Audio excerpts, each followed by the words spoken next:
తెలంగాణలో 10 స్థానాలకు ఉప ఎన్నికలు వస్తాయని అందరూ సంసిద్ధం కావాలని బీఆర్ఎస్ నేతలు కార్యకర్తలకు పిలుపునిచ్చారు. దీనికి కారణం పార్టీ మారిన ఎమ్మెల్యేలపై 4 వారాల్లోగా నిర్ణయం తీసుకోవాలని అసెంబ్లీ కార్యదర్శిని హైకోర్టు ఆదేశించడమే. నిర్ణయం తీసుకోకపోతే మళ్లీ సుమోటోగా కేసు విచారణ ప్రారంభిస్తామని హైకోర్టు హెచ్చరించింది. ఈ తీర్పు తర్వాత బీఆర్ఎస్లో ఉత్సాహం కనిపిస్తోంది. ఇప్పుడు ఉప ఎన్నికలకు రెడీ అయిపోవాలని అంటున్నారు. కానీ నిజంగా ఆ పార్టీ ఇప్పుడు ఉప ఎన్నికలను ఎదుర్కొనే పరిస్థితుల్లో ఉందా?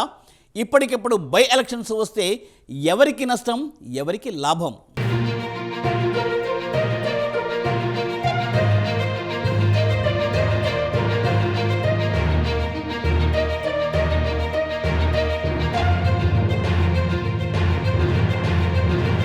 పొలిటికల్ జంప్ జిలానీలకు సంబంధించి తెలంగాణ హైకోర్టు ఇచ్చిన ఆదేశాలు ప్రతిపక్ష బీఆర్ఎస్ పార్టీలో సంబరాలు నింపాయి.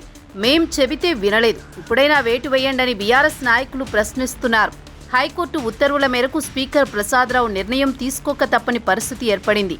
దానం నాగేందర్, తెల్లం వెంకట్రావు, కడియం శ్రీహరి పార్టీ మారారని, వీరిపై అనర్హత వేటు వేయాలని ఎప్పటి నుంచో బీఆర్ఎస్ డిమాండ్ చేస్తోంది. అయితే ఈ వ్యవహారం ఎటూ తేలకపోవడంతో బీఆర్ఎస్, బీజేపీ నాయకులు వేర్వేరుగా కోర్టుకు వెళ్లారు. చివరకు సోమవారం ఈ వ్యవహారంపై హైకోర్టు తీర్పు ఇచ్చింది. 4 వారాల్లో స్పీకర్ ఈ విషయంపై నిర్ణయం తీసుకోవాలని సూచించింది. లేకపోతే తామే సుమోటోగా ఈ విషయంపై విచారణ చేపట్టి నిర్ణయం తీసుకుంటామని హైకోర్టు స్పష్టం చేసింది.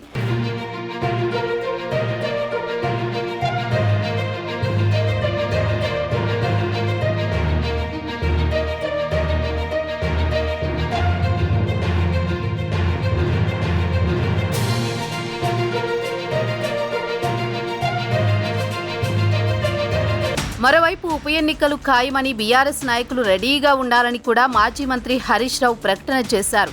ఈ మేరకు ఆయన ఎక్స్లో పోస్ట్ చేశారు. ఇంతవరకు బాగానే ఉంది, ఒకవేళ ఉప ఎన్నికలొస్తే బీఆర్ఎస్ తట్టుకుని గట్టెక్కుతుందా అనేది అసలు ప్రశ్న. ఎందుకంటే ఎన్నికలు జరిగి 10 మాసాలైంది. ఈ 10 నెలల్లో బీఆర్ఎస్ ఎక్కడా పుంజుకున్నట్టు కనిపించడం లేదు. పైగా పార్లమెంట్ ఎన్నికల్లో 0 పర్ఫార్మెన్స్ చూపించింది. కాబట్టి ఇప్పుడు ఉప ఎన్నికలొచ్చినా సత్తా చాటే అవకాశం ఎంత అన్న ప్రశ్నార్థకంగా మారింది. పార్లమెంటు ఎన్నికల్లో బీఆర్ఎస్ ఏమాత్రం సత్తా చూపించలేకపోయింది. ఇక పార్టీ అధినేత కేసీఆర్ కూడా ప్రజల మధ్యకు రావడం లేదు. మరోవైపు మాస్ నాయకుడిగా సీఎం రేవంత్ రెడ్డి దూకుడు మీదున్నారు. ఉచిత బస్సు ప్రయాణం, రైతు రుణమాఫీ, వరద బాధితులకు సాయం వంటి వాటిలో దూకుడుగా ఉన్నారు. ఇవేగాక కొత్తగా హైడ్రాతో చెలరేగిపోతున్నారు. దీనికి తోడు పార్టీలోనూ ప్రభుత్వంలోనూ రేవంత్కు తిరుగు లేకుండా పోయింది.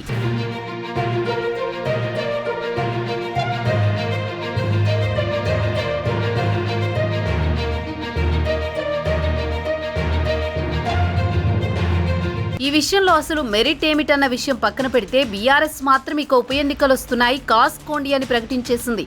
10 స్థానాల్లో ఉప ఎన్నికలు వస్తాయని క్యాడర్ రెడీ కావాలని సూచించింది. బీఆర్ఎస్ హడావుడి చూసి అంత అవకాశం ఉందేమో అనుకుంటున్నారు. కానీ కాంగ్రెస్ అనుకుంటే తప్ప రావని బీఆర్ఎస్ కూడా తెలుసు. ఒకవేళ ఉప ఎన్నికలొస్తే అది తమకు ఎంత పెద్ద కష్టం తీసుకువచ్చి పెడుతుందో కూడా బీఆర్ఎస్ పార్టీకి ఇంకా బాగా తెలుసు. ఇప్పుడు 10 స్థానాల్లో ఎన్నికలొస్తే ఒక్క చోట కూడా గెలవడం సంగతేమో కానీ పార్లమెంట్ ఎన్నికల్లో పోయినట్లు డిపాజిట్లు పోయినా ఆశ్చర్యం లేదు. బీఆర్ఎస్కు ప్రస్తుతం అత్యంత గడ్డు పరిస్థితి కనిపిస్తోంది. బీఆర్ఎస్ ఓటు బ్యాంకును క్రమంగా బీజేపీ కైవసం చేసుకుంటోంది. ఇప్పటికిప్పుడు కాంగ్రెస్కు ప్రత్యామ్నాయం ఏది అంటే ఎక్కువ మంది బీజేపీ వైపే చూస్తున్నారు.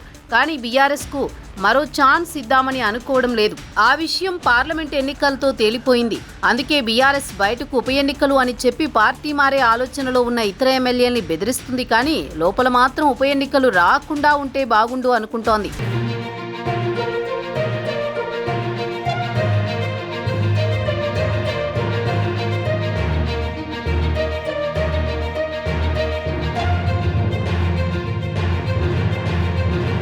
మరోవైపు తెలంగాణలో ప్రత్యామ్నాయ శక్తిగా ఎదగాలని బీజేపీ ఎప్పటినుంచో ప్రణాళికలు సిద్ధం చేస్తోంది. పార్లమెంటు ఎన్నికలతో ఆ పార్టీకి మంచి పట్టు దొరికింది. అదే దూకుడును కొనసాగించాలని అనుకుంటున్న బీజేపీ ఇప్పుడు ఉప ఎన్నికలు గనుక వస్తే కాంగ్రెస్, బీఆర్ఎస్లను మట్టి కరిపించి సత్తా చాటేందుకు ఏ అవకాశాన్ని వదులుకోదు అన్నది ఓపెన్ సీక్రెట్. బై ఎలక్షన్స్ జరిగితే కాంగ్రెస్ తరపున అభ్యర్థులు ఎలాగూ మారరు. కానీ బీఆర్ఎస్ నుంచి బీజేపీ అభ్యర్థులను ఆకర్షించే అవకాశాన్ని కొట్టి పారేయలేం. మరోవైపు బీఆర్ఎస్ అధికారంలో లేదు. ఆ పార్టీ తరపున గెలిచినా పెద్దగా ప్రయోజనం ఉండదు.